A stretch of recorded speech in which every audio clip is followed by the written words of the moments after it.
مجھے ایک دم سے اس پر غصہ آ گیا، تاہم میں نے تحمل سے کہا میری تو نہیں، ممکن ہے تمہاری نیت خراب ہو اس لیے یہاں اکیلی ہو، باقی رہی ہاتھ لگانے والی بات تو میں عورتوں سے نہیں لڑتا، ورنہ ہاتھ تو کیا پوری کی پوری میرے ساتھ آ لگے تو نہ صحیح، میں تو مردوں سے لڑتی ہوں۔ یہ کہتے ہوئے وہ چشمے زدن میں اٹھی اور تن کر میرے سامنے کھڑی ہو گئی۔ میں نے اس کے تیور دیکھے اور لیپ ٹاپ ایک طرف رکھتے ہوئے اس کے چہرے پر دیکھا، تب وہ بولی یہیں لڑو گے یا؟ یہ کہتے ہوئے اس نے باہر کی طرف اشارہ کیا۔ میں نے اس کی بات کا جواب نہیں دیا، تبھی وہ ہوا میں اچھلی اور کک ماری۔ میں اگر محتاط نہ ہوتا تو وہ میری گردن پر پڑتی۔ میں وہاں سے ہٹ گیا اور اچھل کر کھڑا ہو گیا۔ کوئی عام فائٹر ہوتا تو خالی جانے والی کک سے تھوڑا بہت لڑکھڑاتا، مگر وہ اپنے ہی پاؤں پر گھومی اور مجھ پر جست لگا دی۔ وہ میرے سر کے برابر تک آ گئی۔ میں ذرا سا جھکا، وہ جیسے ہی میرے سر کے اوپر آئی میں نے دونوں ہاتھوں سے اسے قابو کر لیا۔ وہ کمر کے پاس سے میرے قابو آئی تھی۔ میں نے اپنے جسم کو لچک دی، دونوں ہاتھوں پر اسے گھمایا اور پوری قوت سے اسے صوفے پر دے مارا۔ ایک لمحے تک وہ اٹھ ہی نہ سکی۔ میں چاہتا تو وہیں پر اسے ڈھیر کر دیتا، مگر میں نے اس کے اٹھنے کا انتظار کیا، تبھی وہ اچھل کر یوں کھڑی ہو گئی جیسے اس میں سپرنگ لگے ہوئے ہوں۔ وہ میرے مد مقابل تھی۔ وہ چند قدم لے کر مکہ میرے منہ پر مارنا چاہتی تھی، لیکن یہ اس کی چال تھی۔ وہ یک دم جھکی، ہتھیلی زمین پر ٹکائی اور اپنی ٹانگ میرے پیٹ پر مارنا چاہی۔ شاید اس کا نشانہ کچھ اور تھا۔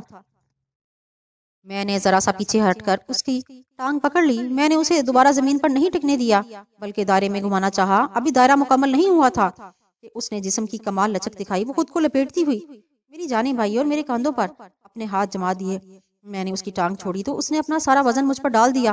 تبھی میں نے پھر اسے پیٹ ہی سے پکڑا، ایک جھٹکے سے اوپر اٹھایا، پھر گھما کر صوفے پر دے مارا۔ میں جان بوجھ کر اسے فرش پر نہیں مارنا چاہتا تھا۔ اگلے ہی لمحے وہ پھر اچھل کر کھڑی ہو گئی اور اس کے ساتھ ہی وہ مجھ پر جھپٹی۔ میں جان بوجھ کر آگے بڑھ گیا اور اسے یوں لگا جیسے معانقہ کر رہا ہوں۔ وہ میرے سینے کے ساتھ لگی ہوئی اور اس کی کمر پر زور ڈال کر اسے دوہری کر رہا تھا۔ میں اس وقت حیران رہ گیا جب وہ دوہری ہوتی چلی گئی، یہاں تک کہ اس کا سر اس کی پشت سے لگ گیا۔ وہ اپنی جسم کی لچک کا بہت فائدہ لے رہی تھی۔ میں نے ایک دم سے اسے چھوڑ دیا۔ وہ مجھے پکڑنا چاہ رہی تھی، لیکن میں نے دونوں ہاتھوں سے اس کی گردن پکڑ لی۔ یہ بڑا خطرناک داؤ تھا، اس کی گردن کی ہڈی ٹوٹ بھی سکتی تھی۔ وہ بالکل بے بس ہو گئی، دونوں ٹانگوں کے درمیان سے پکڑی ہوئی گردن وہ دوہری تھی اور اس کا پیٹ اوپر تھا۔ وہ اپنی لچک ہی میں مار کھا گئی۔ میں نے چند لمحے اسے یوں ہی رکھا اور پھر چھوڑ دیا۔ وہ قالین پر گر گئی اور میں نے اپنا پاؤں اس کے پیٹ پر رکھ دیا۔ اس نے نیم وا آنکھوں سے میری جانب دیکھا، پھر ہنس دی، پھر اپنا ہاتھ اٹھا دیا۔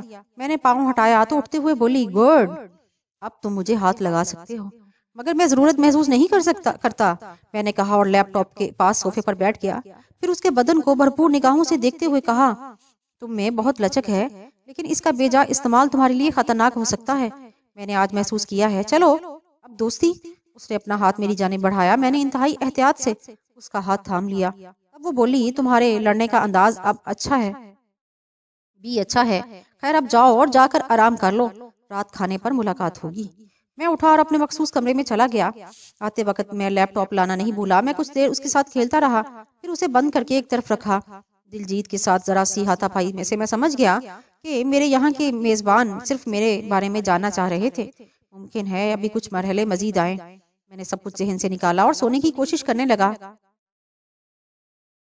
پرتکلف ڈنر کے بعد دلجیت کور نے میری طرف دیکھتے ہوئے پرسکون لہجے میں کہا کیا خیال ہے آئس کریم کہیں باہر سے چل کر کھائیں؟ اس کے ساتھ ہی قریب کھڑے ملازم کو برتن اٹھانے کا اشارہ کر دیا۔ کیا ایسے ہی چلو گی یا کوئی ڈھنگ کے کپڑے بھی پہنو گی؟ میں نے کہا تو ہنستے ہوئے بولی جیسا تم کہو۔ اس نے آنکھ دبا کر کہا، پھر اٹھتے ہوئے بولی تمہارے لیے کپڑے بیڈ پر پڑے ہیں، وہ پہن کر آؤ، پھر نکلتے ہیں۔ میں اٹھ کر کمرے میں گیا تو وہاں پر نیلی جین اور سیاہ رنگ کی ٹی شرٹ پڑی تھی، قریبی جوگر پڑے تھے۔ میں نے شلوار قمیض کی جگہ وہ پہن لی اور تقریباً 10 منٹ بعد جب میں ڈرائنگ روم میں آیا تو وہ ہلکے نیلے رنگ کے شلوار سوٹ میں تھی۔ اس کی شلوار خاصی گھیر والی اور قمیض سلیو لیس اور بہت تنگ تھی۔ یوں لگ رہا تھا جیسے اس کا اوپری جسم باہر نکلنے کے لیے احتجاج کر رہا ہے۔ اس وقت تک ملازمین نے ڈائننگ ٹیبل صاف کر دیا۔ وہ کھڑی انگلی میں چابی گھما رہی تھی۔ مجھے اپنا جائزہ لیتے ہوئے دیکھ کر بولی مجھے ہی نہ دیکھتے رہو، چلو باہر کی دنیا دکھاتی ہوں۔ اس پر میں کچھ نہ بولا بلکہ باہر کی جانب قدم بڑھا دیے۔ پورچ میں سیاہ رنگ کی کرولا ٹائپ کار کھڑی تھی۔ وہ ڈرائیونگ سیٹ پر بیٹھ چکی تو میں پیسنجر سیٹ پر آن بیٹھا۔ چوکیدار نے گیٹ کھولا۔ جیسے ہی ہم باہر نکلے تو میں سڑک کے جانب جاتے ہوئے وہ سنجیدگی سے بولی میں جلندر کی نہیں ہوں، مجھے یہاں آئے ہوئے 3 ماہ ہو گئے۔ میرے ذمہ ایک خاص مشن ہے، اس کے لیے کچھ لوگ مجھے دیے گئے ہیں، جن میں سے ایک تم بھی ہو۔ وہ سارے اسی بنگلے میں نہیں، اسی شہر کے مختلف علاقوں میں ہیں، اور تم مجھے ان سے ملوانے لے جا رہی ہو۔ میں نے طنزیہ انداز میں کہا نہیں ابھی تو صرف آئس کریم کھلانے لے جا رہی ہوں۔ اس نے ہلکا سا کہکا لگاتے ہوئے کہا اور کچھ بتانا چاہو گی؟ میں نے فطری تجسس کے تحت پوچھا۔ بہت کچھ، ابھی تو میں نے اپنے دل کا حال تم سے کہنا ہے، اس نے فریفتہ ہو جانے والے انداز میں کہا اور اصل بات گول کر گئی۔ میں نے بھی دوبارہ نہیں پوچھا تو کچھ دیر بعد بولی میں اس خاص مشن کی ساری تفصیلات واپس آ کر پوری تفصیل سے بتاؤں گی، اس دوران ہم تھوڑا بے تکلف تو ہو جائیں۔ اس نے بایاں ہاتھ کی پشت سے میرا گال سہلا دیا۔ میں سمجھ رہا تھا کہ جو کچھ وہ دکھائی دے رہی ہے وہ ویسی نہیں۔ میں نے کوئی رد عمل ظاہر نہیں کیا، یہاں تک کہ وہ ایک کمرشل ایریا میں جا پہنچی جہاں اچھی خاصی رونق تھی۔ وہ ایک جگہ جا کر رک گئی، ہم کار سے اترے، وہ ایک دکان کی جانب چل دیے۔ اس آئس کریم شاپ کے سامنے دور تک کرسیاں بچھی ہوئی تھیں اور لوگ اپنی بیوی بچوں اور دوستوں کے ساتھ انجوائے کر رہے تھے۔ آئس کریم کا آرڈر دے کر اس نے دھیرے سے مگر گہری سنجیدگی سے پوچھا یہ ارد گرد کی عمارتیں دیکھ رہے ہو جمال؟ ہاں دیکھ تو رہا ہوں، کوئی خاص بات؟ میں نے عام سے انداز میں جواب دیتے ہوئے پوچھا۔ اس نے ایک خاص عمارت کا نام بتاتے ہوئے کہا وہ عمارت ایک ڈانسنگ بار ہے، شہر کے مخصوص لوگ یہاں آتے ہیں کچھ دیر کے لیے ہلا گلا کرنے، جوا کھیلنے، عیاشی کرنے، اور اس سے کچھ دیر بعد یا کافی دیر بعد ایک بندے نے اپنے گارڈز کے گھیرے میں نکلنا ہے اور ہم نے اسے شوٹ کرنا ہے۔ اس کے یوں کہنے پر میں نے غیر محسوس انداز میں دوبارہ اس طرف دیکھا اور پھر ارد گرد کا جائزہ لیا۔ تم نے دیکھا ہوا ہے اسے؟ میں نے پوچھا۔ ہاں کئی بار، جب بار سے نکلے گا تو میں تمہیں بتا دوں گی، میری آنکھیں اسی عمارت کے اندر موجود ہیں، اس نے سنجیدگی سے کہا۔ تو میں نے پوچھا ٹھیک ہے لیکن نکلنے کا راستہ تم نے طے کیا ہوا ہے؟ ہاں اس کی تم فکر نہ کرو، تمہارے پاس زیادہ سے زیادہ 2 منٹ ہوں گے، پسٹل اور گن تم جو چاہو وہ کار میں پڑا ہے۔ اس نے ویٹر کو آتے ہوئے دیکھ کر کہا یہاں آئس کریم بہت اچھی ہے۔ ویٹر تیزی سے آئس کریم رکھ کر چلا گیا اور میں ذہنی طور پر پلان کرنے لگا کہ مجھے کیا کرنا ہوگا۔ کچھ دیر بعد ہم آئس کریم ختم کر چکے۔ میں نے کہا دلجیت اٹھو، لیکن ابھی اس نے کہنا چاہا تو میں نے کہا میں کہہ رہا ہوں نا اٹھو۔ میں نے اٹھتے ہوئے کہا تو وہ بھی اٹھ گئی۔ ویٹر تیزی سے آیا تو دلجیت نے اس کا بل دے دیا۔ ہم ٹہلتے ہوئے کار میں چلے گئے۔ اگر یہی پلان تم مجھے پہلے بتا دیتی تو میں تمہیں یہاں نہ بیٹھنے دیتا، ہم یہاں نظروں میں آ چکے ہیں۔ ممکن ہے تمہاری سوچ ہو لیکن میں تقریباً روزانہ آتی ہوں اور کوئی نہ کوئی میرے ساتھ ہوتا ہے، اور دیکھنا میں کل بھی تمہیں لے کر یہاں آؤں گی۔ اچھا چلو کار نکالو، میں نے کہا اور پچھلی نشست پر بیٹھ گیا۔ پچھلی نشست کے نیچے گن اور پسٹل پڑا تھا۔ دلجیت نے کار آہستہ آہستہ نکال لی، اس کی نگاہیں سیل فون پر تھیں اور میں اس پورے علاقے کو دیکھ رہا تھا۔ میں نے گن اٹھا لی اور زیادہ رینج کی تھی، اس پر سائلنسر لگا ہوا تھا۔ میں نے اسے دیکھا، اسے اچھی طرح چیک کرنے کے بعد اپنے پاؤں پر رکھ لی۔ یہ اطمینان کرنے کے بعد میں نے کہا جیسے ہی تمہیں اس کے باہر نکلنے کی اطلاع ملے کار اس عمارت کے سامنے لے آنا۔ میں صرف اتنا بتا دینا کہ وہ کون ہے، کار روکنا نہیں، اسپیڈ سے چلتے جانا۔ اوکے اس نے کہا اور کار لے کر ایک سڑک پر چل دی۔ وہ بہت آہستہ رفتار سے جا رہی تھی۔ اچانک اس نے تیزی سے یو ٹرن لیا اور بولی وہ باہر نکل رہا ہے۔ اس نے کہا تو میں الرٹ ہو گیا، میرے بدن میں سنسنی دوڑنے لگی۔ بہت عرصے بعد میں نے یوں محسوس کیا تھا، تقریباً 2 منٹ کے بعد وہ عمارت دکھائی دینے لگی۔ ذرا اور قریب جا کر دلجیت بولی وہ دیکھو وہ 4 لوگوں کے درمیان لمبے بالوں والا لڑکا، ریڈ شرٹ، ابھی کار سامنے آئے گی اور وہ اس میں بیٹھ جائے گا۔ تیز چلو میں نے کہا اور گن کی نال ونڈو پر رکھ دی۔ بالکل سامنے جب وہ آیا تو میرے نشانے پر تھا، میں نے فائر کر دیا۔ ذرا سی آواز ابھری تھی، میں نے گھوم کر دیکھا وہ اپنا سینہ تھامے تڑپ رہا تھا۔ تیز نکلو دل، تیز نکلو۔ کیا بنا؟ فائر لگ گیا ہے، میں نے کہا تو دلجیت نے انتہائی تیز رفتاری سے کار بڑھاتی چلی گئی۔ ایک کراس پر اس نے رفتار دھیمی کی اور پھر نارمل انداز میں چلنے لگی۔ تب اس کا سیل فون بج اٹھا، اس نے کان سے لگایا، پھر جوش سے بولی یس جمال یس، پھاڑ دیا اس سینہ اس کا، چل اب گھر جا کے سیلیبریٹ کرتی ہوں۔ یہ کہہ کر وہ چلتی گئی یہاں تک کہ وہ بنگلہ آ گیا۔ چوکیدار نے گیٹ کھولا تو وہ کار پورچ میں لے کے جا کر روک دی۔ میں باہر نکلا تو وہ ڈرائیونگ سیٹ سے اترتی ہی میرے گلے لگ گئی۔ خوشی میں نہ جانے کتنی بار میرا منہ چوم لیا۔ وہ خیر تو ہے، پاگل ہو گئی ہے تو؟ میں نے اسے پرے دھکیلتے ہوئے کہا۔ او یار اس قتل کا اثر کیا ہے تم نہیں جانتے، آؤ بتاؤں۔ یہ کہہ کر اس نے میرا بازو پکڑا اور ہم اندر چلے گئے۔ وہ ڈرائنگ روم میں نہیں رکی بلکہ مجھے اپنے بیڈ روم میں لے گئی۔ اس نے ٹی وی آن کیا اور اپنے جوتے اتار کر میرے جوتے اتارنے لگی۔ میں اس کے طرز عمل پر حیران تھا۔ میں جب آلتی پالتی مار کر بیڈ پر بیٹھ گیا تو وہ بولی سن جمال، یہ جس لڑکے کو تم نے قتل کیا ہے یہ یہاں کے سب سے بڑے خطرناک اور با اثر بندے کا اکلوتا بیٹا ہے۔ مدن لال نام ہے اس کا، بظاہر بڑا سرمایہ دار ہے، صنعت کار ہے، لیکن اس شہر پر راج کرتا ہے اور پچھلے 3 برس سے وہ پورے جنوبی ایشیا میں پھیل جانے کے لیے پر تول رہا ہے۔ اتنے بڑے آدمی کا بیٹا اور یوں کھلے عام چند گارڈز کے ساتھ؟ میں نے پوچھا۔ جنگل میں ایک ہی شیر حکومت کرتا ہے اور مدن لال ایسا ہی ہے۔